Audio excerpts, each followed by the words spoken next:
Bienvenidos y bienvenidas a Sobre Ciencia y otros Business. Les saluda nuevamente Karen Valencia y hoy les traemos un tema muy bueno. Vamos a hablar sobre genética, de qué es el ADN, cómo funciona, y también vamos a tocar muchas de las aplicaciones, y una de ellas, que es la más importante, es en la búsqueda de personas. Y para aclarar un poco más este tema, tenemos a una experta con nosotros, que es la doctora Alexa Villavicencio. Bienvenida, gracias por estar aquí. Y ella es profesora de la Escuela Nacional de Ciencias Forenses, así que es una experta en este tema. Bienvenida, Alexa. Muchas gracias. Bienvenida aquí. Y antes de tocar el tema, pues, central, Sí. me gustaría que nos platiques un poco más sobre quién eres tú. Sí. ¿Qué haces? ¿Tienes algún hobby? Sí. ¿Quién es Alexa detrás de la científica que tenemos enfrente? Pues mira, vi tu pregunta y sentí que era como cuando uno va a terapia. Te diría que creo que yo me definiría como una persona que todos los días trata de construir un mundo mejor. Entonces yo trabajo en la Escuela Nacional de Ciencias Forenses desde hace 11 años en el laboratorio de genética, pero pues soy una mujer mexicana científica que, aparte de dar clases y hacer investigación, pues trata de encontrar el equilibrio en la vida. Entonces me gusta hacer pilates, me gusta hacer yoga, me gusta hacer bar, me gusta pasar tiempo con mis hermanas, con mis sobrinas, con mi mamá, básicamente. Me gusta cocinar, me gusta hacer pan de plátano. A veces, ay, me encanta el pan de plátano. Es uno de mis favoritos. Creo que eso es muy importante, porque en la vida en general, aparte de ser, pues, científicas, como lo dices, hay que encontrar un equilibrio entre sí lo que es un poco más cuadrado, la presión del trabajo, pero también la parte humana, ¿no? Que creo que se conjunta muy bien con esta labor que haces. Ahora sí, entrando como en la parte más rigurosa, más seria y demás, me gustaría que fuéramos pianito. Sí, claro. Porque yo y los que nos escuchan, muchos, los mortales, nos gustaría entender este tema, pero con palabras más sencillas, ¿no? A veces nos cuesta mucho trabajo. Entonces me gustaría empezar desde qué es la genética y qué es el ADN, porque escuchamos estas palabras, pero muchas veces no tenemos ni idea, ¿no?, de qué es. Pues mira, siento que la gente está familiarizada con el concepto, pero lo usan como, ¿no? O sea, traigo en el DNA esto de relacionarme con gente tóxica, ¿no? O sea, como que sabes que es algo que es intrínseco a ti. Entonces yo le digo a mis alumnos y a mis alumnas que el DNA es el libro de la vida. Salió una película hace unos años, que de hecho era mexicana y hablaba del Día de los Muertos. Entonces, si visualizamos el DNA como el libro de la vida, el DNA es... Todas las células están construidas de 4 bloques, como 4 legos. Entonces esos bloques son carbohidratos o azúcares, grasas, proteínas y una cosa que se llaman ácidos nucleicos. El DNA es un ácido nucleico. Entonces es un bloquecito de construcción que todos los organismos vivos necesitan para existir. Y ese bloquecito de construcción es como un libro, y ese libro tiene todas las instrucciones, es como un recetario. Y entonces le dice al organismo, tú tienes que nacer, crecer, desarrollarte, morirte. En este momento necesitas poder absorber este nutriente, o necesitas generar músculo nuevo. Entonces el DNA es un libro de instrucciones que tiene toda la información que un organismo necesita para existir, básicamente. Ay, qué bonito. Qué bonito verlo de esa manera. ¿Y la parte de genética que estudia? Y la genética es una ciencia que estudia la manera en que esa información, nosotros ese libro lo obtuvimos la mitad de los capítulos de nuestra mamá biológica y la mitad de nuestro papá biológico. Entonces la genética lo que estudia es cómo se hereda, o sea, qué parte sacas tú de tu mamá, qué parte sacas de tu papá, cómo esa información se mezcla, si tú tuvieras hijos, qué parte les vas a transmitir. Entonces la genética, en términos simples, estudia cómo esa información se transmite y se hereda. Ahorita que dices esto es como una pregunta más personal que me acaba de surgir. O sea, si yo me hago como estas pruebas genéticas, que más adelante veremos qué es, ¿no? Yo podría saber cuál es lo más probable de transmitirle como a mis sucesores, ¿o no? Pues, mira, si lo pensáramos en colores, imagínate que una mujer es roja y se reproduce con un hombre que es azul. Si tienen un hijo o una hija, ese hijo va a ser morado, y su progenie, o sea, todos sus hijos y sus hijas van a ser tonos de morado. Entonces tú te reproduces con alguien y esa persona es blanca, entonces tendrían hijos en tonos de lilita, pero no sabes qué tono exacto de lilita, o sea, como qué pantone. En la paleta, ¿no? Entonces, ese tipo, creo que tu pregunta como que cobra importancia, por ejemplo, en las enfermedades. O sea, hay enfermedades que están relacionadas, por ejemplo, siguiendo esta idea del libro, yo tengo un capítulo donde en un párrafo como que la impresora no funcionó y entonces no está bien la letra. Entonces lo mismo dice Karen con K que Karen con C. Okay. Y entonces, o a lo mejor en lugar de Karen dice Maren. Entonces el significado es distinto. Entonces no puedes necesariamente saber si eso lo vas a heredar o no, pero sí puedes saber si lo heredaste. O sea, por ejemplo, hay gente que sabe que puede heredar alguna enfermedad y hacen un tamizaje. O sea, una prueba cuando la persona está embarazada, o sea, la gente que hace in vitro, por ejemplo, hacen pruebas o en el feto o en el momento en el que se encuentra del desarrollo para saber si el producto tiene algún cambio, o cuando la mujer está embarazada o la persona gestante está embarazada pueden hacer pruebas. Por ejemplo, el síndrome de Down se puede diagnosticar en el embarazo, o ya que los niños o las niñas nacieron, se pueden hacer esas pruebas. Entonces, no necesariamente sabes qué parte del libro vas a transmitir, pero sí puedes saber si pasaste una extacucha. Ya, qué bonito. Ahora, no sé si esto tenga que ver con la huella genética, porque, bueno, yo he escuchado huella genética y no sé qué tan relacionada esté como con nuestra huella dactilar, si es un símil de decir, es única y exclusiva para cada ente, para cada ser humano, o no tiene nada que ver. Y la otra, ¿en qué se basa para determinar si hay como una similitud, si somos muy similares o iguales, o si hay fallas como a la hora de determinarlo o no? Pues creo que la huella dactilar es, como explicó la maestra Loazanz en otro de estos capítulos. Sí, es un comercial. Si no lo han escuchado, vayan a ver ese episodio porque es muy bueno. Y luego regresan. Al final, la huella dactilar, esto se basa en identificación.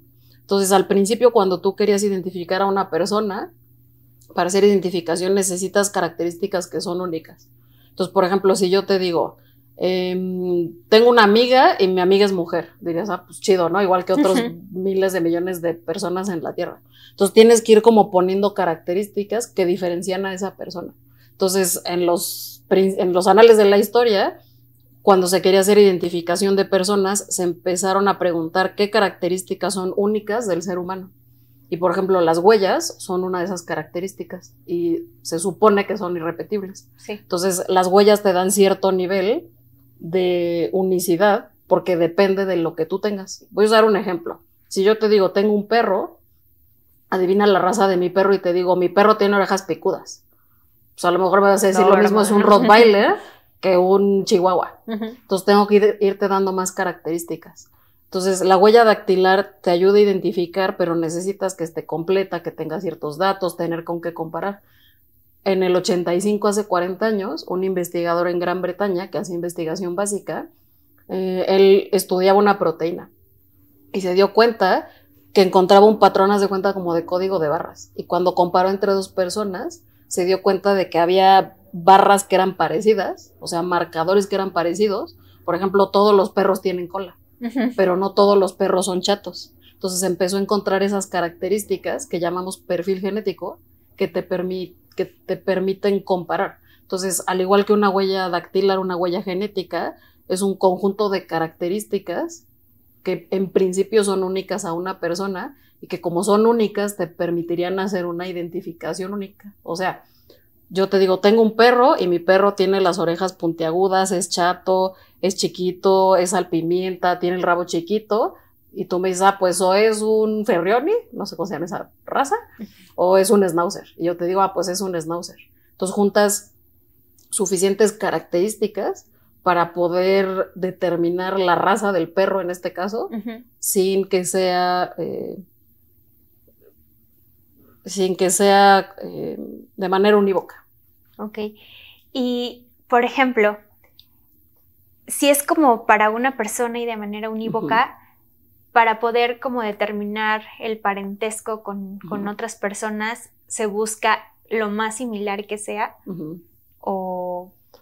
Pues mira, voy a volver a tu pregunta y al ejemplo del libro. uno hereda la mitad del libro de su mamá y la mitad de su papá. Entonces lo que haces es decir, en la página 25, en el párrafo 2, Karen tiene la palabra explotar con X, ¿sí? Y entonces yo veo el libro de alguien que yo diga puede ser o no su hijo y voy a ese capítulo, ese párrafo y digo, no, explotar está con Z. Explotar, entonces no hay un vínculo. Y entonces revisas una serie de palabras en diferentes capítulos y puedes saber qué capítulo viene de la mamá y qué capítulo viene del papá y comparas las palabras.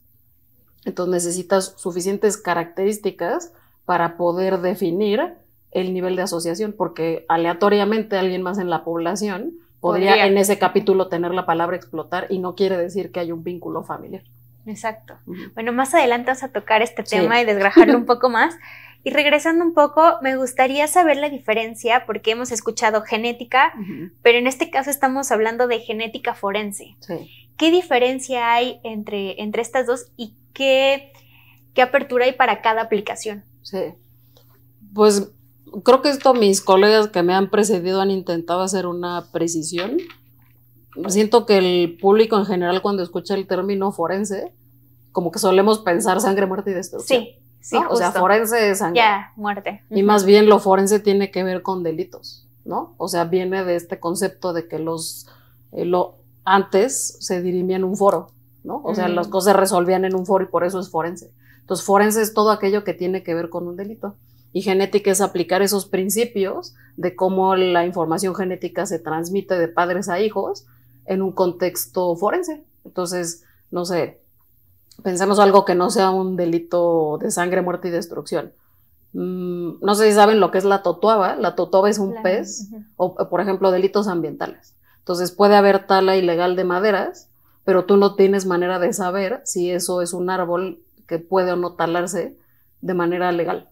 Entonces necesitas identificar la especie de la madera.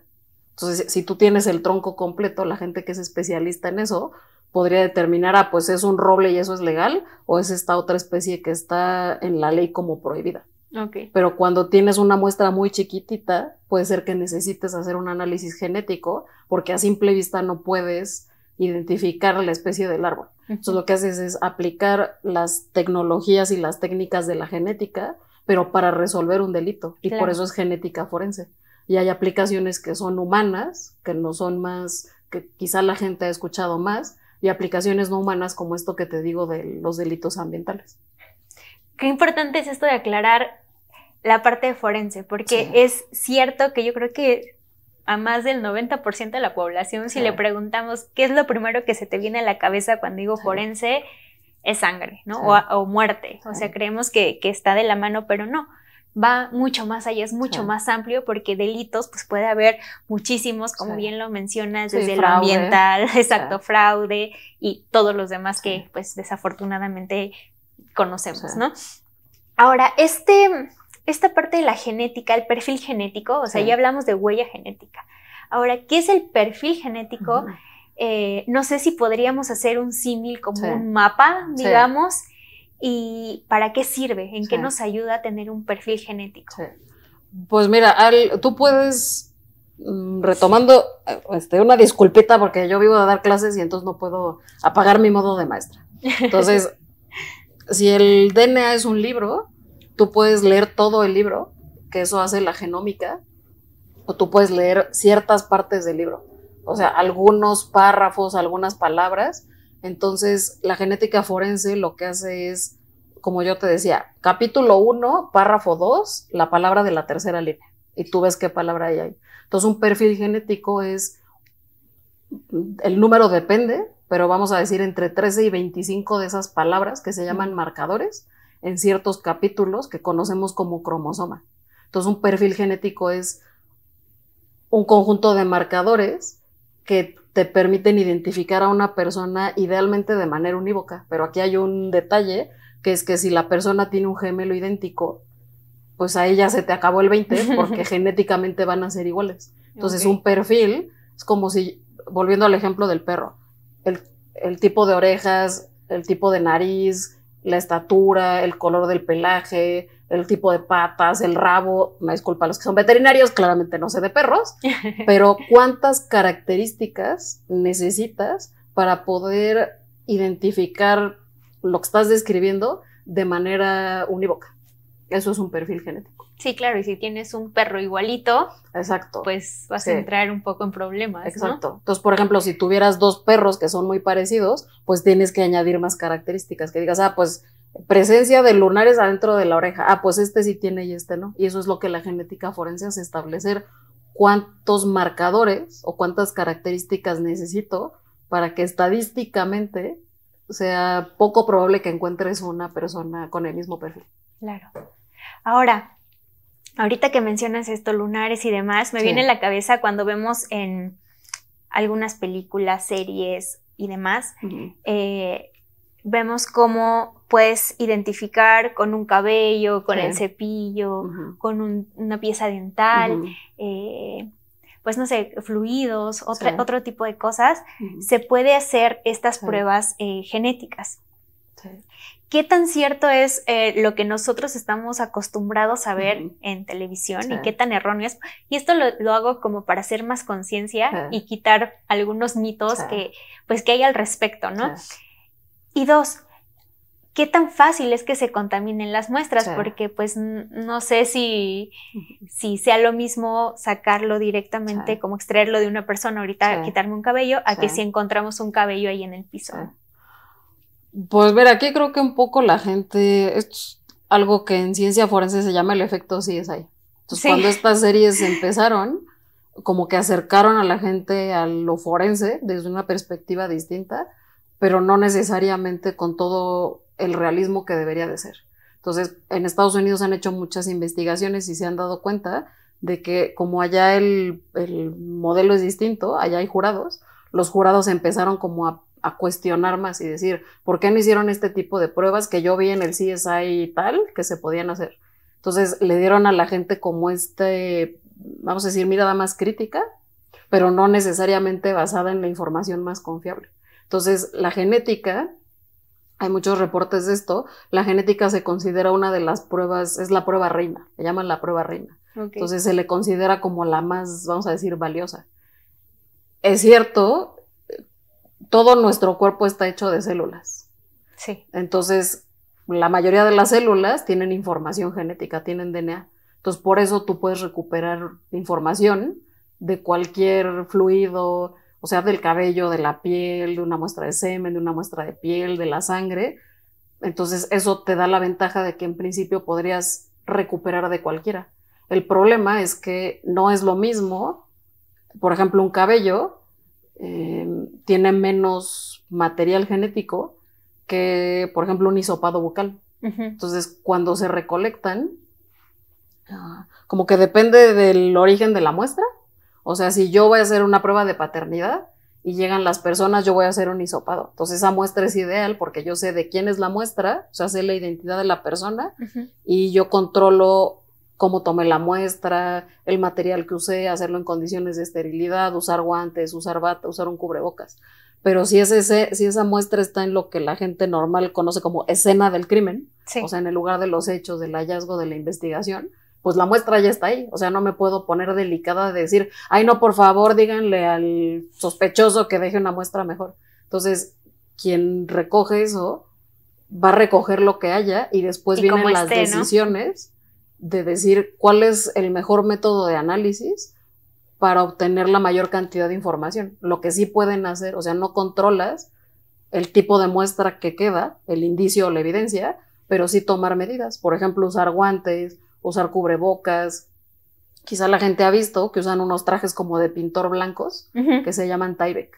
Entonces, eso lo que busca es evitar que quien va a recoger la muestra contamine con sus propias células el material. Entonces no es lo mismo, por ejemplo, yo tengo aquí agua, pues estoy descamándose, estoy dejando células en la orilla.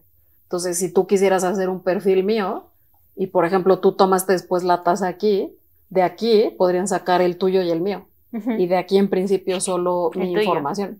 Entonces, tú no puedes, quien analice esto no puede controlar lo que pasó antes, pero puedes decir, si quiero aumentar la probabilidad de recuperar información, pues lo voy a tomar de aquí en lugar de aquí. Sí. O trato de descontar los dos contribuciones. Ya. Digamos que, por ejemplo, para una muestra que esté contaminada, Ujú. o sea, que ya no se tuvo el cuidado, se contaminó por cualquier situación, Ujú. ¿qué procesos ustedes podrían hacer como para extraerle la mayor información posible a una muestra que no es la ideal, digamos? Sí. Pues creo que depende del tipo de contaminación. Cuando tú haces un análisis de genética, te centras en DNA humano.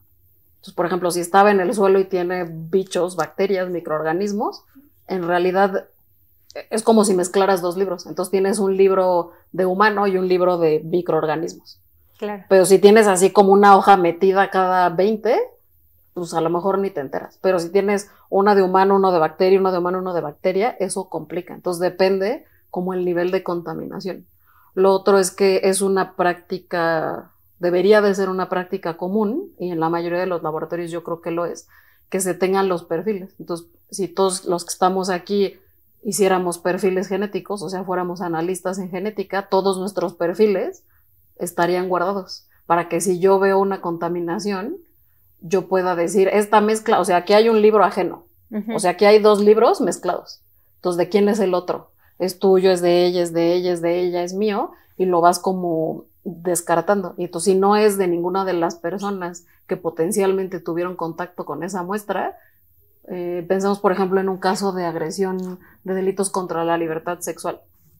Si yo tengo una persona a la que se le toma un hisopado vaginal y la persona alude a haber sido víctima de un delito sexual, pues esperarías dos perfiles. Y si fuera un delito donde hay una persona de sexo biológico masculino y una persona de sexo biológico femenino, pues esperarías ahí dos perfiles. Si hay un tercero y la persona no refiere haber sido atacada por más de una persona, entonces ahí haces las preguntas de decir... Se contamina. Exacto. Y usualmente tienes muestras de referencia. Entonces, si tienes el hisopado y tienes a la víctima y al agresor, tendrías una muestra de referencia de la víctima, que usualmente es un hisopado bucal, y un hisopado bucal del agresor, para que entonces es como separas los dos coloritos y dices, estos dos deberían de dar de nuevo, o sea, tengo verde y amarillo, me van a dar un tono, y por separado debería de recuperar los dos colores individualmente. Claro. Sí. Ahora, muchas veces, justamente por este tipo de efecto que dices como efecto CSI, a veces creemos que, ok, ya vas, te haces hacen una prueba genética, en este caso en la parte forense, y tú obtienes un tin, tin, tin, sí, o un tin, tin, tin, no, ¿no? Pero no muchas veces es así. Exacto. O sea, no es como que te diga sí es o no es. ¿Y de qué depende todo esto para que ustedes puedan justamente decir sí o no? Y más en el caso, por ejemplo, cuando no tienes, solo tienes el perfil genético o la parte donde puedes hacer el análisis, pero desconoces digamos, a quién le pertenece ese ADN, ¿no? Me gustaría como tomar este tema y más hacer conciencia de que no es tan sencillo como un sí y un no, ¿no? Pues mira, creo que o sea, te diría dos cosas, que a lo mejor me pongo filosófica, pero la primera es que, pues como todo en la vida, si tú metes basura, sacas basura. Entonces, la calidad de la información que tú recuperas depende de lo que partes. Entonces, no es lo mismo un hisopado en condiciones ideales que un cabello en una escena del crimen que lleva ahí años o que no fue recuperado de la manera, o sea, embalado, recolectado, llevado al laboratorio. Entonces, ya la muestra por sí misma tiene sus complejidades. Y luego las preguntas que tú puedes hacer, en esto creo que no me detuve, pero la genética forense humana puede hacer diferentes pruebas. Entonces tú puedes querer saber, por ejemplo, si hay un vínculo biológico, o sea, si son padre-hijo, madre-hijo, abuelo-nieto, primos, hermanos.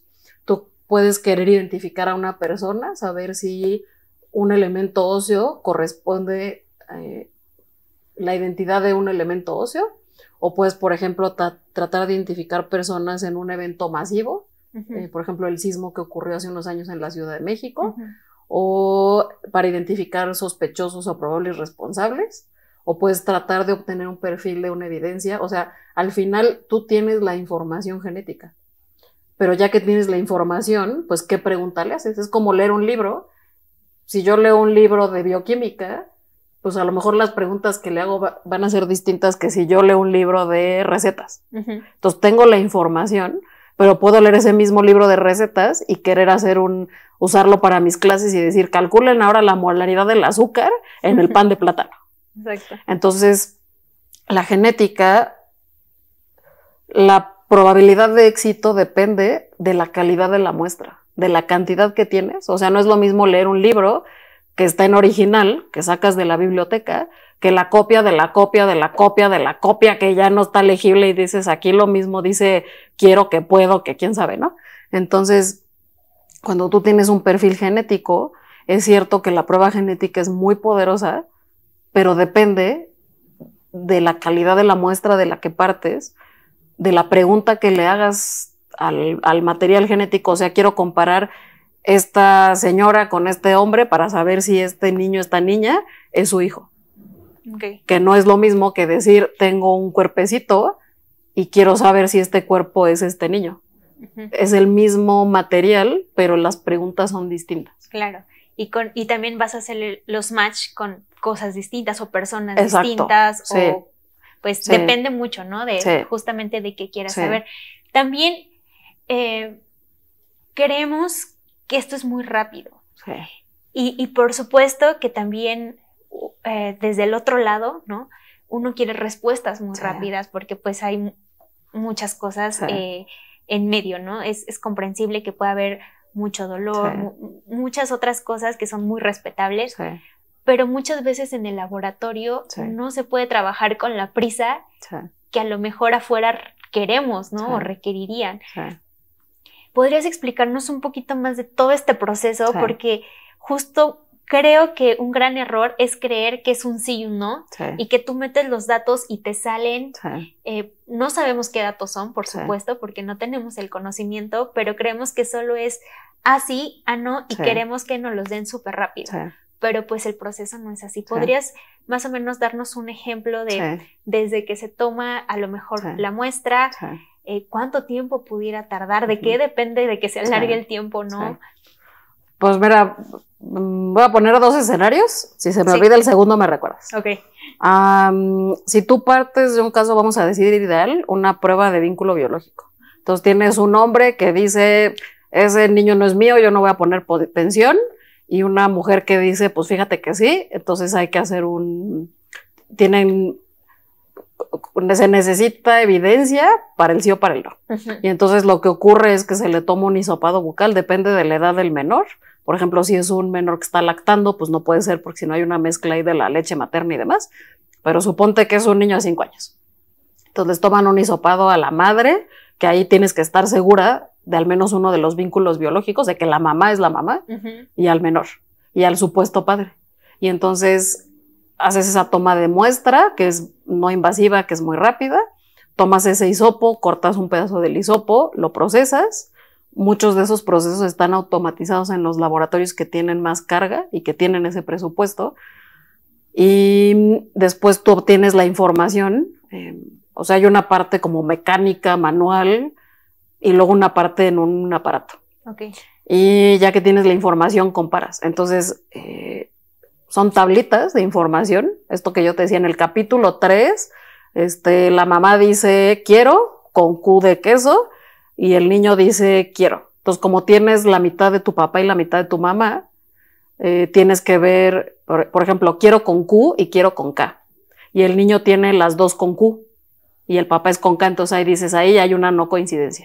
Pero no es suficiente para decir no es su hijo. Entonces ves el que sigue y dice, no sé, por ejemplo, dame con D, y en los dos casos la mamá tiene dame con D y el papá tiene dame con D y el niño tiene dame con D. Entonces para las dos palabras diría sí coincide. Y así ves un montón de palabras. Y luego haces estadística para saber, o sea, ves si hay una coincidencia total en todas las palabras, en todos los marcadores, o si es una coincidencia parcial. Y cuando es parcial haces cálculos y dices, ok, si mi perro tenía las orejas picudas y este perro pues no las tiene tan picudas, ¿eso es suficiente para decir que no es un schnauzer? No.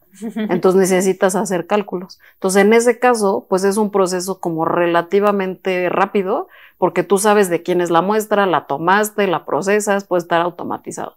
Entonces no quiero decir tiempos para no sesgar a la gente, pero es mucho más corto que si tú tienes, por ejemplo, un caso de violencia sexual.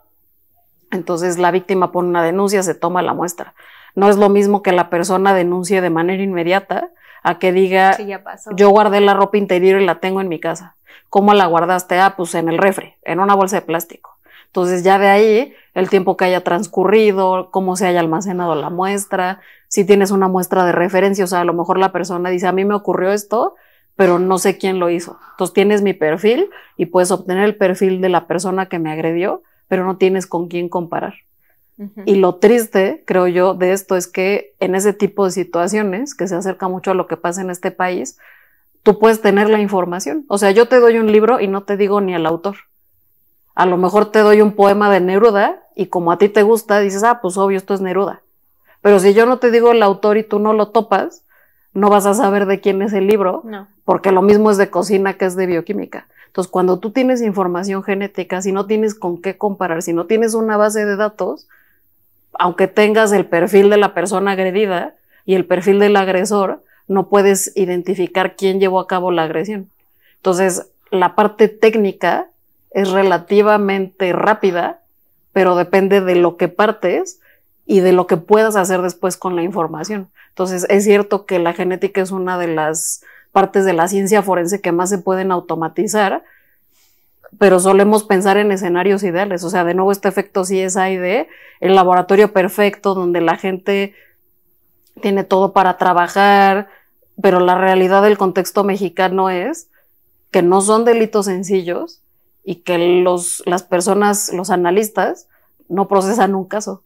Tienen una sobrecarga laboral, pues que no sé si la gente dimensiona, pero si todo estuviera bien, podría ser como straightforward, o sea, iría fluyendo, pero hay como asegúnes en el camino que van obstaculizando. Sí, y te va retrasando y más la carga de trabajo se vuelve algo complicado, ¿no? Sí. Mira, por ejemplo, aquí una cosa que yo hablaba con unos peritos hace un par de semanas es que me decían que cuando tienen un caso relevante, pues les piden que le den prioridad. Entonces tú tienes no sé, pon 10 carpetas de investigación.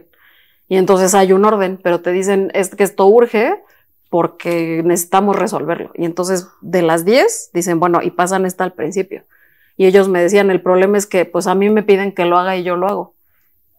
Nada más que luego me dicen, ¿y por qué la vez pasada en 2 días me diste esto? O sea, ¿por qué me dices que te va a tomar un mes si la vez pasada te tomó 2 días? Y me dicen, pues porque me pidieron que lo sacara. Entonces creo que también el que a veces se haga con cierta, o sea, de manera más rápida, o sea, sí se puede, pero hay controles de calidad que deben de respetarse. Ya, y eso también te lleva más tiempo, ¿no? Sí. O sea, si no es solo de rápido y ya, sino se puede volver muy complicado. Sí. Y me gustaría tocar este tema de justo cuando nos pusiste el ejemplo de pruebas de paternidad, pues sí que puedes hacer como un match casi que al 100%, no quiero decir un porcentaje, pero ¿por qué? Porque claro, puedes tener el material genético de pues las personas involucradas, ¿no? Y es algo mucho más sencillo, donde incluso ya hay empresas, ¿no? Que hacen este tipo de cosas versus pues un delito. Que en ocasiones, y para allá va mi pregunta, lo que nos mencionabas, puedes tener ADN, todo el perfil genético del agresor o la agresora, pero no sabes quién es la persona, ¿no? No sabes quién es. En este caso, ¿cómo pueden identificar a una persona? Mi pregunta es si, por ejemplo, como nuestra huella dactilar, muchas veces pues el INE es quien resguarda esta información y no siempre el INE se las va a dar, ¿no? Justo en este programa que mencionábamos sobre la parte de huellas dactilares, pues no es tan sencillo como decirle, oye INE, regálame estas muestras, ¿no? Porque hay privacidad, claro. Yo me gustaría saber si en el caso de genética hay un símil, si, por ejemplo, cómo puedo encontrar mi perfil, o si hay un lugar donde tú vayas a hacérselo, hay una base de datos de quiénes son esta base de datos. Y cuando ustedes encuentran un delito y no saben quién es, la comparan con esta base de datos y supongo que hay un sesgo ahí si no está la persona en la base de datos, ¿no? ¿Podrías platicarme todo este este mundo. Sí. Pues mira, o sea, volviendo a los dos escenarios anteriores. Tú tienes la prueba de paternidad y tienes el caso de delito contra la libertad sexual. Entonces aquí la comparación es entre esas tres personas. Sí. Y entonces es relativamente sencillo. Puede ser que al final digas, pues no, fíjese que no es su hijo. Y ya, fin del comunicado, ¿no? Pero acá, si no tienes un sospechoso, un probable responsable, puedes hacer una búsqueda contra la base de datos. Hay muchos países, esto que te quiero decir es un poco deprimente, no quiero tirar el evento, pero hay muchos países que tienen bases de datos nacionales. Y lo divertido, por usar una palabra, es que esos son los países que han atravesado las situaciones más complicadas. O sea, España, Argentina, países donde ha habido igual desaparición forzada, donde la misma situación de crisis ha obligado al país a aceptar que necesitan tener una base de datos para hacer identificación. Entonces, en México no tenemos una base de datos nacional. Con la iniciativa Mérida, Estados Unidos le donó a la Fiscalía General de la República, en ese momento PGR, CODIS. El CODIS es el software, que seguro la gente lo ha escuchado, es el software en el que se resguardan perfiles genéticos. Se desarrolló en Estados Unidos, ahora está en muchos países. Entonces, México tiene CODIS en FGR, en la Fiscalía General de la República. En Estados Unidos, esa base de datos es nacional. Entonces, tú estás en Nueva York, depositas un perfil, tú como analista, lo depositas. Y la base de datos hace una búsqueda y te dice hay un hit en, no sé, por Texas. Tú no lo buscaste en Texas, la base de datos en automático lo hace. Y hay ciertas licencias, o sea, niveles de autorización en el que tú lo puedes depositar, pero no puedes necesariamente ver lo que alguien depositó en Utah, por decirte algo, en Arizona. Entonces, en México, ese acceso no existe. O sea, no hay una base de datos nacional. Entonces, los laboratorios mandan sus perfiles, pero esa información no es pública en el sentido de que ni siquiera los analistas en genética forense pueden tener acceso. Entonces, lo que eso genera es que los laboratorios hagan su propia base de datos, que lo mismo es una hoja de Excel que un software comprado. Y como cada laboratorio tiene su base de datos, a lo mejor, y esto es parte de lo que ocurre con la desaparición, muchos de los colectivos lo que hacen es ir por el país y dejar una muestra. Pues básicamente con quien les abra la puerta. Entonces dejan hisopar, se les obtiene el perfil y, por decirte algo, el perfil se resguarda en un laboratorio del sureste de México. Y entonces el perfil de los familiares, que se conoce como referencia, que en el caso de las pruebas de paternidad sería el perfil de la mamá biológica, y el perfil del menor, y el perfil del padre es el dubitado, o sea, quiere saber si hay una coincidencia. En el caso de las personas desaparecidas, los familiares son los perfiles de referencia. Claro. Entonces, lo dramático de esta situación es que si el perfil de referencia está en un país del sureste y los restos de la persona, los elementos óseos, el cuerpo, se recupera en el norte y esas dos bases no están conectadas, los cuerpos, ¿qué es lo que está pasando? El cuerpo de esa persona permanece en un servicio forense años, porque la familia no tiene manera de saber que su familiar está en el norte del país.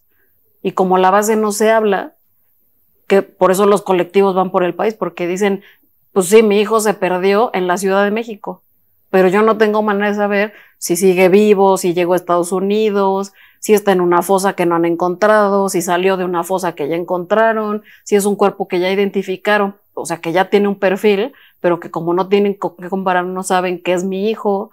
Entonces, el hecho de no tener una base de datos dificulta todo muy... Sí, mira, podríamos perfilar a toda la gente que está buscando, pero y todos los cuerpos que están en los servicios médicos forenses y todo lo que tú logres sacar de un entierro clandestino. Pero si tú no tienes una manera de que esos datos se comparen, no hay manera de identificar. No puedes hacer una entrega digna. Entonces, ha habido esfuerzos desde hace varios sexenios de hacer esa información, de hacer una base de datos nacional. Pero la realidad es que no. Yo creo que hay una cosa ahí política, como que no le han querido entrar con la firmeza que el tema requiere.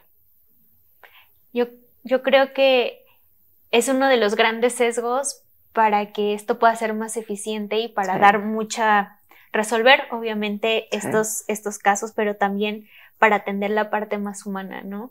Que es todas las emociones no positivas que puedan generar en una persona y que ni siquiera podemos imaginarlas. O sea, creo que es algo inimaginable y que se queda ahí por años a lo mejor. ¿Por qué? Porque justamente no se han atendido este tipo de problemáticas. Por ejemplo, ¿qué se necesitaría hacer desde tu punto de vista? Obviamente tomar esta base de datos, ¿no? Uh-huh. Pero muchas veces la población creo que viene del desconocimiento, de la no información. Y qué bueno que por eso se hagan este tipo de preguntas y de foros, porque piensas, no, me van a tomar una muestra, ya me quieren controlar, ¿no? El gobierno seguramente, o la institución, o lo que sea, ponle el nombre que tú quieras, entonces me va a controlar, me va a manipular, ya van a tener todos mis datos, pero no nos damos cuenta del trabajo que hay detrás y lo fácil que puede ser, incluso para nosotros, en algún punto que toco madera, que jamás tengamos que asistir a algo de esto, ¿no? Que sea no positivo, te puede facilitar muchísimo la vida. Y también que hay cierta resguardo de tus datos y privacidad, ¿no? Puede haber todo esto. ¿Podrías platicarnos un poquito al respecto sobre qué piensas que sería lo mejor y toda la seguridad que puede haber en base a tus datos y que no es un control a lo mejor masivo? Pues mira, hay países muy chiquitos con mucho dinero y poca gente que la mayoría de su población está genotipificada. Por ejemplo, no sé, Islandia. Pero pues es que son tan poquitos que no te quieres casar con tu primo. Entonces haces tu perfil y revisas y dices, no, pues y yo sí estamos emparentados, entonces mejor nos abstenemos, ¿no? Pero en México, o sea, eso no es factible. Hay gente que lo hace por curiosidad. O sea, en Estados Unidos es más común, como el 23andMe, el Ancestry, que mandas tu hisopado y te dan información. Creo que existe yo creo que uno debe ser muy cuidadoso con su información, y es cierto que los datos biométricos son parte de... Uno tiene que ser muy cuidadoso a quién le da su información. Sí. Pero creo que sobreestimamos la información que puedes obtener de un perfil. O sea, yo te doy un libro y no tiene portada ni nada y te lo doy a leer. Si es un autor así random, pues no vas a saber de quién es. Lo mismo un perfil.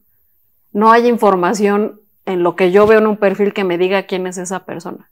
No hay manera. O sea, creo que la gente libera más información personal de manera voluntaria, ¿no? Sí, o sea, la gente que en tiempo real dice, estoy aquí grabando un podcast en tal lugar y te tomas una foto y pones tu ubicación, es como, dude, sí, o sea, o que ponen documentos oficiales con el CURP, el RFC y dices, es que esas son ganas de que te lleven al baile. Sí. Entonces la gente se preocupa de esto cuando en realidad están liberando al mundo más información susceptible. Entonces, en realidad de un perfil genético no puedes sacar más de lo que...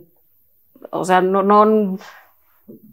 Es información sensible, sí lo es, pero por ejemplo, yo que hago investigación, esa información va acompañada de un consentimiento informado. Entonces, yo lo que hago es ver 20 capítulos, esas 20 palabras. Yo no voy a ver si te puede dar diabetes, si tienes propensión al cáncer, si tu hijo es tu hijo o no es tu hijo, no. Yo voy a ver esos 20 palabras de los capítulos y se acabó. Podría en principio hacerlo, sí, pero por eso hay un consentimiento informado y está normado, y en las fiscalías es un poco lo mismo. O sea, ellos tienen esa información, pero solo analizan lo mínimo indispensable para lo que necesitan, para la prueba de paternidad, para la identificación. Es cierto que se requiere meter niveles de, no quiero decir control, pero por ejemplo una base de datos, ya ha pasado, sin decir nombres, ya ha pasado que las bases de datos en este país se filtran. Y eso no es correcto. O sea, no debería de pasar que tú le des tus datos, o sea, vamos a decir Facebook. No debería de pasar que yo le doy a Facebook mi información y luego alguien se la robó en Rusia y la está usando. Pues no. Lo mismo aquí. Entonces, es verdad que por eso debe uno, los entidades del gobierno deben ser muy cuidadosas, pero de cualquier forma la información se resguarda para evitar que, aunque se filtre, puedan, en el caso de los datos genéticos, tener más información, o sea, relacionar un perfil contigo o conmigo o con cualquiera de ellas. Y ahora, ¿tú crees conveniente? Obviamente creo que la respuesta es que sí, que sea como una base de datos nacional, pero sí. ¿Qué tanto lo ves a futuro? O sea, ¿sí crees que nos va a llevar tiempo sí. que se haga o que realmente sí. pues no hay ni siquiera la intención, ¿no? de hacerse? Pues mira, te voy a dar mi respuesta sincera. Puedes editar esto si quieres. Yo creo que es un problema político. La cultura mexicana es una cultura reactiva y no preventiva. Uh-huh. O sea, uno va al dentista cuando ya la muela te punza. ¿no? Sí. No vas una vez al año. Uh-huh. Entonces, la realidad es que muchas de las decisiones que se toman a nivel político son sexenales. Entonces, no hay una visión a largo plazo. El asunto, por ejemplo, de desaparición forzada no es una cuestión ni de este sexenio, ni del pasado, ni de hace 2. Es una cosa que lleva desde la Guerra Sucia. Entonces, ningún gobierno le ha querido entrar de frente. Yo reconozco que hay apertura en el sentido de reconocer que tenemos un problema. Pero como siento que los políticos proponen soluciones que les aseguran el voto, o sea, claro, instantáneas, ¿no? Yo no quiero resolver el problema del agua en la Ciudad de México. Lo que quiero es bachear. Sí, entonces, porque es algo que se ve y dicen, ya me pavimentaron la calle, ¿no? Sí. Entonces siento que, mira, yo creo que los problemas que son complejos difícilmente tienen una solución sencilla. Y la identificación de personas es uno de esos problemas, porque no empezó este sexenio ni hace 2. Entonces, creo que no es, la gente no quiere escuchar, esto nos va a tomar 100 años resolverlo, por decirte un número. Quieren oír, ya son menos las personas desaparecidas. Entonces, creo que nos falta, y acepto que hemos avanzado en eso, primero, dimensionar el problema. Concientizar, ¿no? También. Sí, concientizarnos. Y yo creo hacer un diagnóstico, pero serio, de la dimensión del problema, de las medidas que habría que tomar, del estado de los servicios forenses, de lo que habría que hacer y tomar medidas que creo que políticamente son costosas. O sea, yo creo que esto de la base de datos no es como que tú la haces mañana y se va a resolver, porque tiene como asegúnes ahí. Pero sí es un paso en firme, o sea, es una exigencia de los colectivos, es una obligación de la ley en materia de desaparición que no se ha atendido. O sea, sí hay un avance, pero siento que nos perdemos en esto de, ¿y los datos van a ser tuyos o míos? Sí. No son míos y no te los presto. Y dices, no, es que los datos son de los colectivos. Los datos nos van a permitir identificar gente. Entonces, ¿por qué estamos perdiendo el tiempo? En entre que si son ¿no? tuyos, son míos? O sea, sí hay que tomar el tiempo de definir un poco lo que hablábamos hace rato. No cualquiera debería de tener esa base, no cualquiera debería de tener acceso, no cualquiera debería de poder hacer una búsqueda. Pero es irreal que la gente que sí necesita hacer eso no tenga acceso. Tampoco, exacto. Y la razón de no hacerlo es que la gente que debería de tomar esas decisiones no se sienta a la mesa y dice, ¿qué necesitas tú para que esto pase? Pues un servidor, gente, un convenio, lo que quieras. Ok, ¿qué necesitas tú? Guantes, ¿sí? O sea, no ha habido siento que hay más apertura en este gobierno, pero la velocidad en la que las cosas ocurren en el gobierno y el nivel de la crisis hay como una desconexión. Porque es como, muchachos, a ustedes les va a tomar 2 años y como ya se acaba el sexenio, lo mismo honran el compromiso que quien llegue después dice, eso que decidieron le echamos un cerillo y lo quemamos.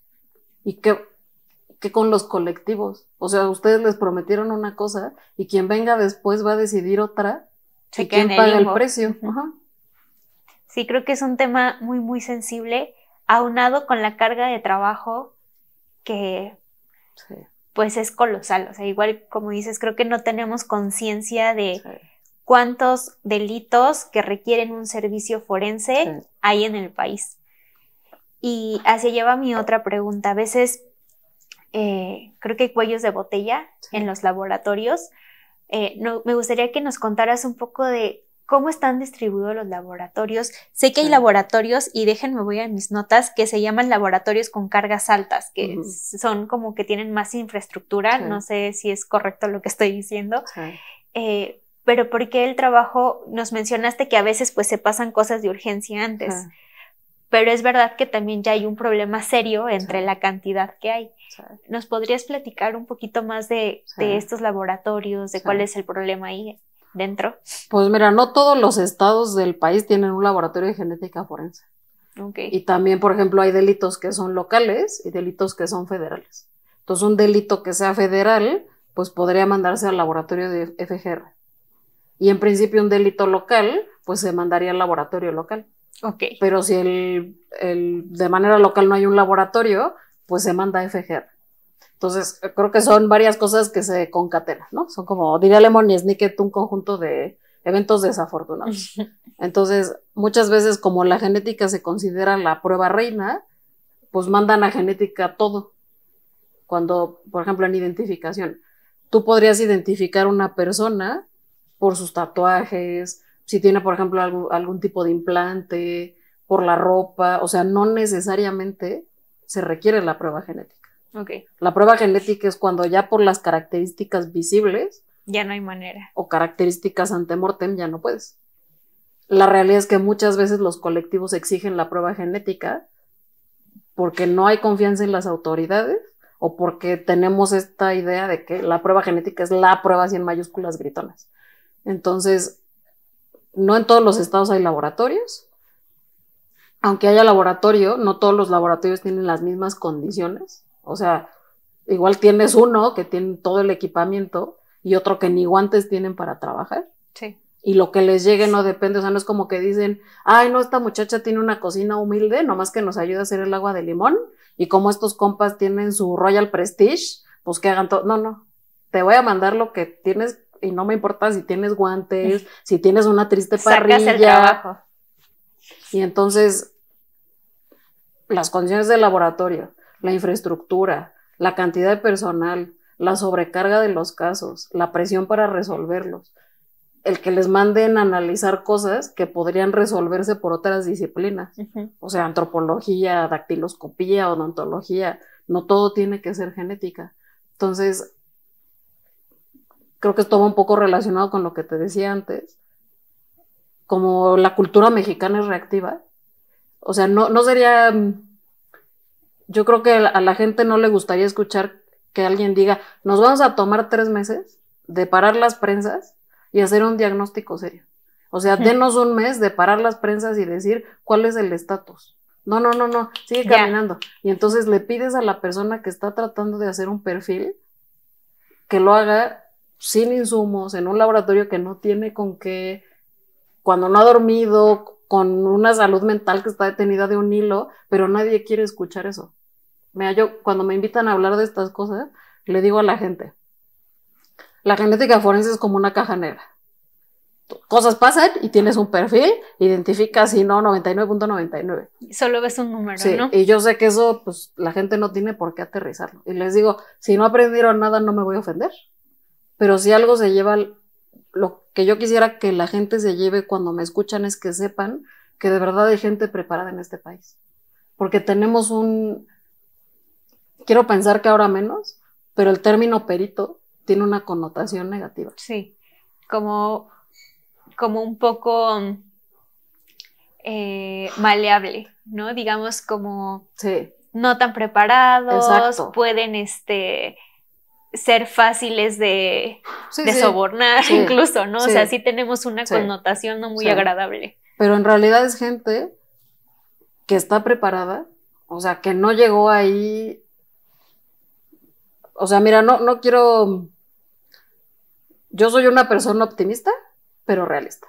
Entonces no vamos a decir que no podría ocurrir, pero en mi experiencia personal es gente que está muy preparada, que hace su trabajo de verdad por amor al arte, porque el sueldo que sea que les dan no cubre la friega que es ese trabajo y van remando contra corriente, porque la presión les viene de todos lados. O sea, viene de arriba, de tienes que hacer tu trabajo en tiempo y forma con lo que tengas, y aunque no lo tengas, con cine a pesar de, y la presión viene de afuera. O sea, hay muchos casos famosos que se han mandado fuera del país porque no hay confianza en que los peritos puedan resolverlo o no se quiere como asumir el costo político de lo que salga. Entonces yo sí siento, o sea, si la gente se queda algo de escuchar este podcast, que sea que deberíamos de confiar más en los servicios forenses. O sea, que tenemos gente preparada, que el gobierno ha invertido, pero tenemos como un círculo vicioso, ¿ves? Porque a mí me dan un dictamen y digo, no, yo quiero un perfil genético. Sí, pero es que ya le enseñé que sí es su hija porque el tatuaje, sí, pero yo quiero uno genético. Y entonces la gente se aferra y yo de verdad entiendo por qué. Sí, claro. Pero sobrecargas al laboratorio en hacer un perfil que no era necesario porque no hay confianza. Y entiendo por qué no hay confianza, porque estamos en ese loop, ya sabes, sí, de no hacer un diagnóstico nada. Y el sistema se sigue recargando. Entonces no hay manera, es difícil. Ahorita que mencionas que están bien preparados, me gustaría desviarme un poquito hacia las personas que egresan de la ENASIF, ¿sí lo pronuncié bien? Sí. Realmente ellos pueden estar habilitados para trabajar en genética forense en un laboratorio o requieren especializarse más. Y lo digo también para todos ellos que nos están escuchando y les interesa a lo mejor un trabajo como el tuyo, ser investigadora, ser perito, lo que sea, que esté relacionado a la parte genética forense y que sepan el camino que requieren tomar. Pues mira, nosotros en la Escuela Nacional de Ciencias Forenses formamos licenciadas y licenciados en ciencia forense. Entonces, en realidad es un perfil que creo yo que necesitamos seguir como socializando. Entonces, es un perfil que la UNAM creó hace como 12 años, 13 casi. Cuando ocurre un delito, cuando ocurre la comisión de un delito, van una serie de personas, pero cada quien tiene una expertise. Entonces el ministerio, él o la ministerio público, que son abogados, pues dicen, tú ve a la escena del crimen.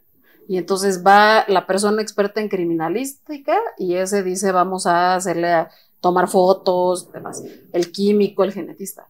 Y la idea de una persona, de un licenciado en ciencia forense es alguien que coordine a todos esos actores, alguien que sabe un poquito. O sea, alguien que sabe de derecho, de química, de biología, de psicología. Yo uso este símil porque lo que yo estudio es un poco así. Alguien que sabe los 14 pasos internacionales. Entonces no es experto en ballet, pero oye, te dice, esto es una cumbia colombiana. Esto es un paso doble. Esto es un danzón. Entonces alguien que te dice, para esto necesitamos un experto en psicología. O esto es de criminalística y no de criminología. Entonces no es una persona experta en un baile en particular, sino que te agarra el paso de todos. Entonces, para ser genetista forense, como está en este momento la ley, les piden una carrera del área 2. Entonces, médico, químico, biólogo. Y hay una serie de convocatorias, tú mandas tus papeles y te dan un curso. Al menos hasta donde yo me quedé, mis alumnos de ciencia forense no pueden ser peritos. O sea, no pueden como tal hacer el análisis porque su cédula no les permite, pero pueden, por ejemplo, asesorar al abogado de la defensa, al Ministerio Público, a los colectivos, a los familiares, pueden explicar y decir lo que aquí dice en su dictamen, o sea, este 99.9999 quiere decir que tal, o por qué no le pides esta prueba, o cuestiónale si usó estos controles, por qué usó ese kit, por qué esta aproximación técnica. Entonces la idea es que coordinen la investigación y que sean asesores. Si en caso de, por ejemplo, que ellos quisieran ser peritos, ¿requerirían estudiar otra cosa o tomar un curso aparte de su licenciatura? Pues hasta donde entiendo, creo que puedes, por ejemplo, hacer una maestría y esa cédula ya te permitiría fungir como perito en genética forense. Perfecto, pero es una muy buena opción estudiar en esta escuela para que vayas como encaminándote y perfilándote, ¿no? Sí, justo. Creo que uno de los cambios importantes va a venir acompañado también, como bien dices, de una cultura distinta. O sea, si bien en México tienes toda la razón, somos así, o sea, solo reaccionamos. Es muy difícil que te hagas tu chequeo dental, ¿no? O sea, algo tan sencillo como una limpieza dental, justo para que no llegues a la caries. En la parte médico, o sea, que te hagas estudios anuales con todos tus marcadores, incluso los tumorales, etc., justo para prevenir Sí. que ya llegues a una etapa donde ya no te sientes bien y ya a lo mejor tienes cáncer, a lo mejor tienes etc., cuando lo pudiste haber prevenido y no llegar a esos temas, ¿no? Asimismo, creo que la cultura que tenemos respecto a la ciencia forense, pues está bien equivocada, al menos lo digo por mí, ¿no? Que con estos capítulos que hemos tenido en el podcast, y a pesar de que estamos en el área de ciencias, teníamos un enfoque muy malo, ¿no? O sea, muy como, pues nada que ver, o sea, como todo retorcido de qué es la ciencia forense. Creo que esta labor de divulgación podría ayudar mucho hacia la población, también generar ¿cómo te diré? Cuando hay un suceso, hacer conciencia de los pasos que se pueden seguir, de todo el proceso que se está llevando dentro de, y de qué puedes exigir y qué no. Creo que eso es muy importante. No sé qué opinas tú respecto a la divulgación científica y la labor que estás haciendo. Yo tengo un diplomado en divulgación. Ok.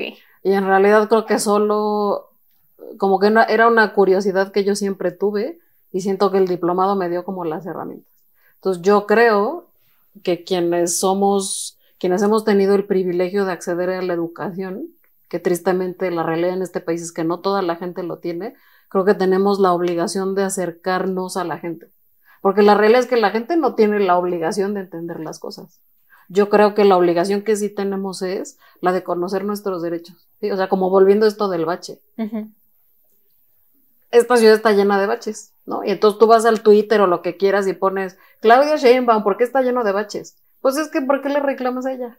Reclámale a la persona de tu alcaldía, de tu municipio, de tu delegación, o sea, a los tramos de responsabilidad adecuados. Entonces siento que en esto de la ciencia forense, quienes tenemos la fortuna de tener un trabajo y de tener un trabajo en ciencia forense, pues creo que debemos de asumir la responsabilidad de, voy a usar esta palabra, no me malentiendan, pero como alfabetizar.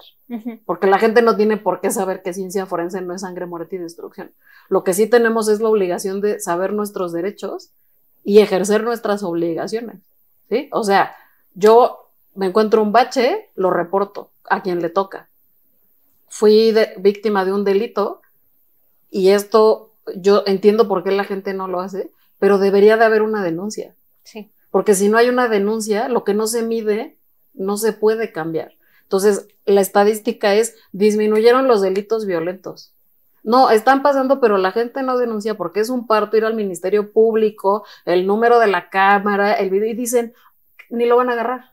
¿Para qué voy y denuncio? Pierdo mi tiempo y me arriesgo a que sepan dónde vivo. Entonces, entendamos nuestros derechos, ejerzamos nuestras obligaciones. Y miren, esto en particular de ciencia forense, creo que una cosa que yo entiendo de verdad por qué la gente no lo hace, pero sepamos el país en el que vivimos.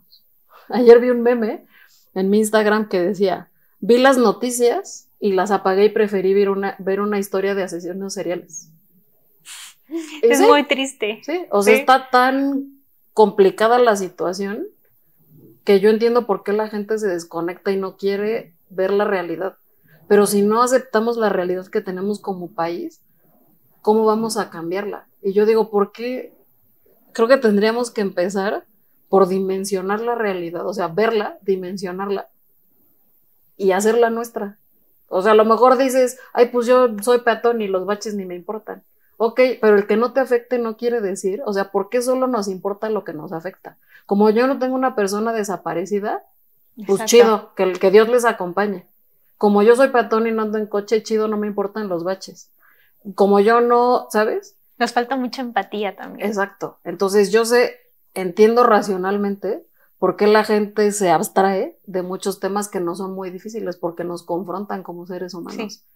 Pero implica un esfuerzo, sí, te implica un esfuerzo sí, que dices, ay, me la ahorro, sí, ¿no? Sí, como que te ponen un marco mental que dices, no puedo. O sea, no puedo con ver las noticias y decir, hay un colectivo de madres que están buscando. No, porque como yo no tengo a nadie. Sí, pero aunque no sea tu problema, o sea, no te afecta directamente, sí es tu problema, porque ese es el país en el que tú estás viviendo, en el que tus hijos viven, y si tú no exiges, aunque no sea tu problema, de la manera en que tú puedas, o sea, ya sea marchando, poniendo una publicación, estando enterada o enterado, por eso no hay una presión social al gobierno.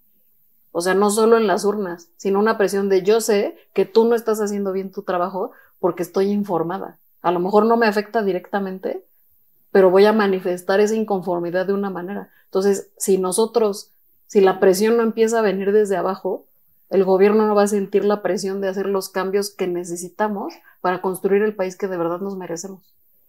Sí, eso es muy, muy cierto.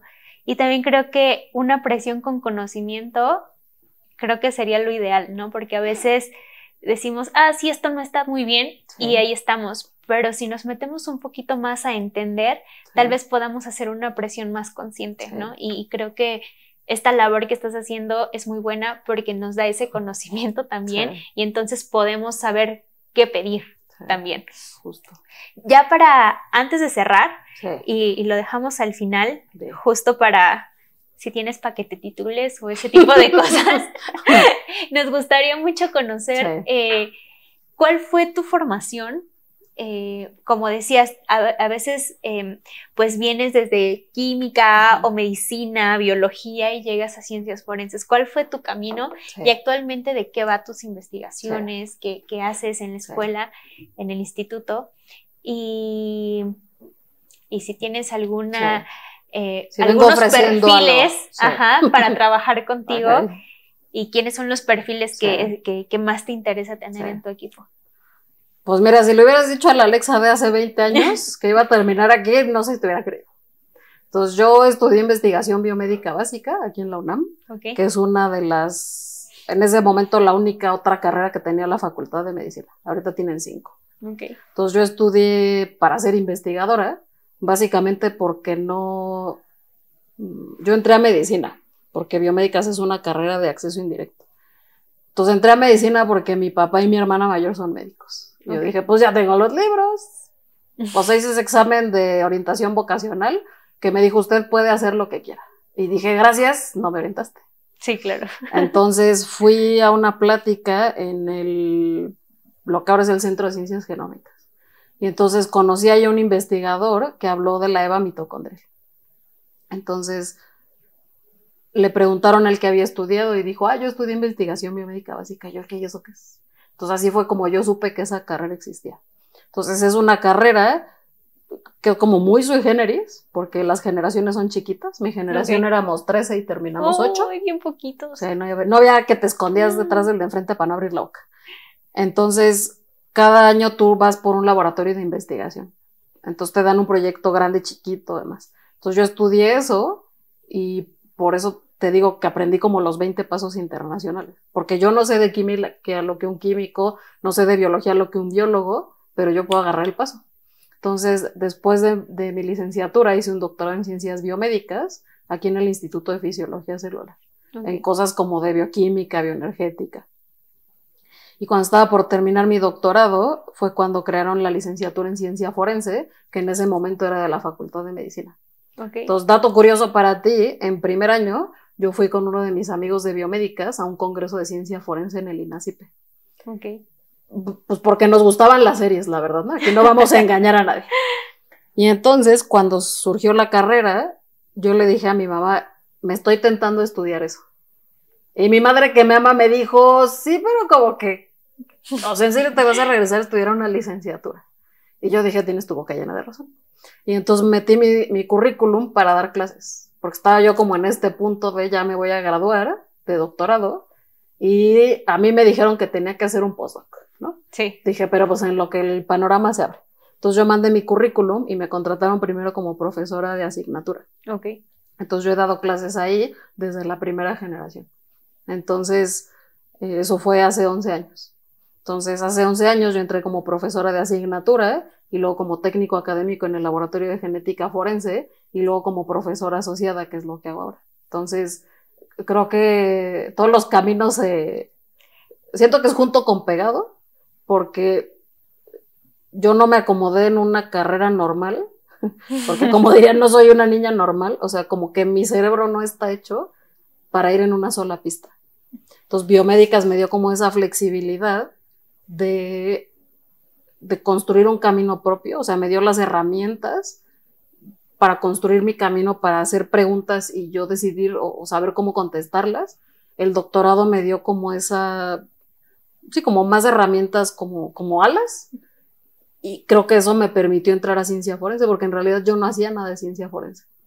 Y lo que hago ahora es dar clases.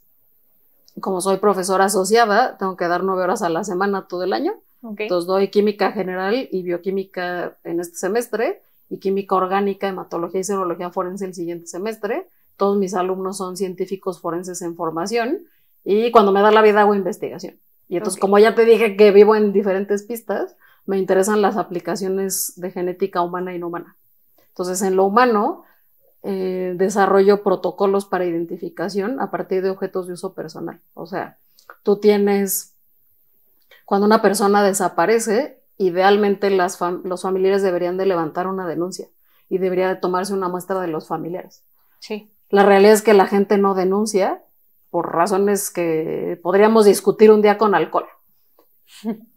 Pero hay casos en los que aunque la gente denuncie y le tomen una muestra, no es posible hacer una comparación. O sea, yo voy a levantar una denuncia y estoy buscando a mi novio.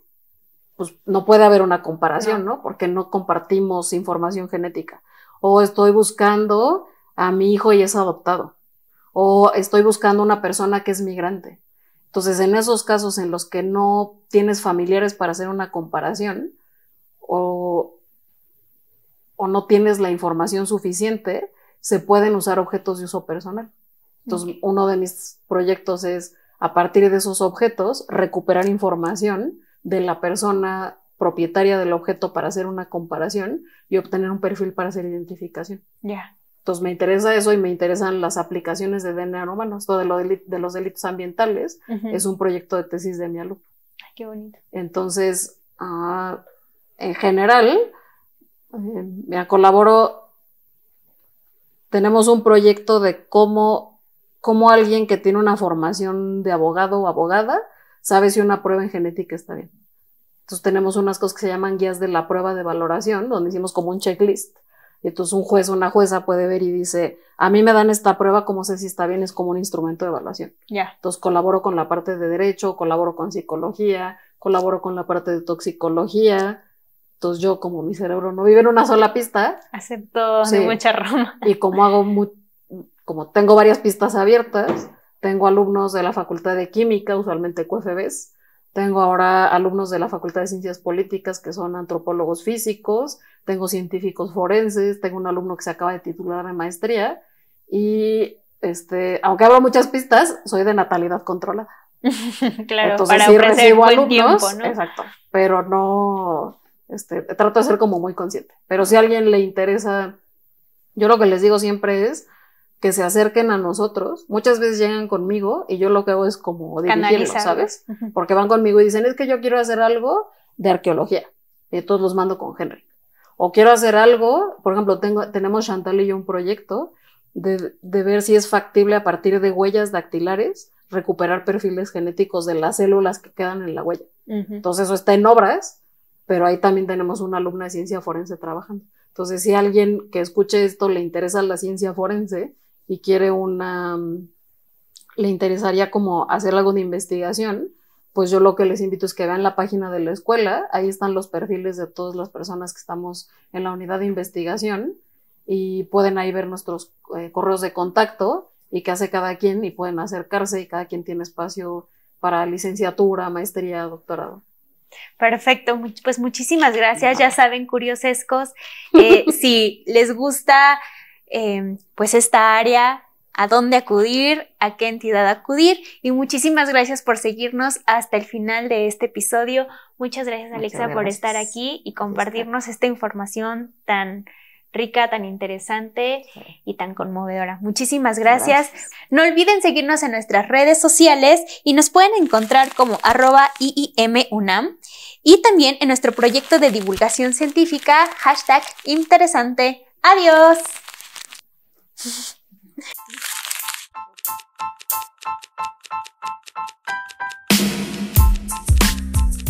Esto fue sobre ciencia y otros business. Síguenos en nuestras redes sociales para más contenido. En Facebook e Instagram nos encuentran como IIM UNAM y en Spotify como Interesante.